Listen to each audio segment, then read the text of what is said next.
আসসালামু আলাইকুম everyone, welcome to she and sister. চলে আসলাম আপনাদের মাঝে আরেকটি নতুন ব্লগ নিয়ে।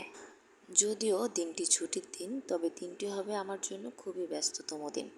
সকালটি ছিল মাশাআল্লাহ রোদ মাখা সকাল। ঘুম থেকে উঠেই প্রথমে মায়ের বাগানে একটু চোখ বুলিয়ে নিলাম। গাছগুলো দেখে কিছুক্ষণ বাইরের প্রকৃতি উপভোগ করলাম। ফ্রেশ হয়ে সোজা চলে গেলাম রান্নাঘরে, কারণ আজকের নাস্তা আমি তৈরি করব। আজকের নাস্তায় থাকবে কুষ্টিয়ার বিখ্যাত পোড়া রুটি। যদিও এই ভিডিওটি আপনারা আমার আগের ভিডিওতে দেখেছিলেন, আমি আমার স্টুডেন্টদের করে খাইয়েছিলাম। তারা খেয়ে বেশ খুশি হয়েছিল।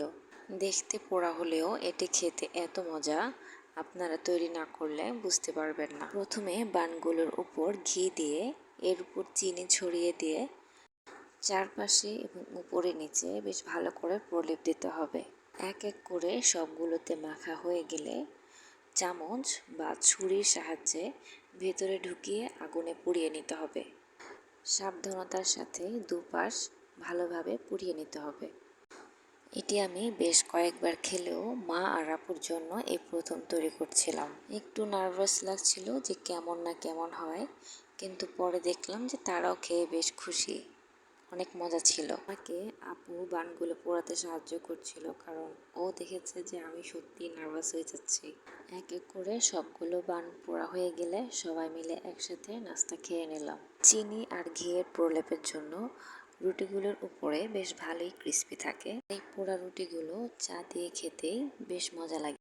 নাস্তা করে আর অপেক্ষা না করে চলে গেলাম সরাসরি কাজে, কারণ আজকে প্ল্যান ছিল পুরো ঘর ক্লিন করা। এদিকে আপু রান্নার কাজটাও সেরে নিয়েছিল।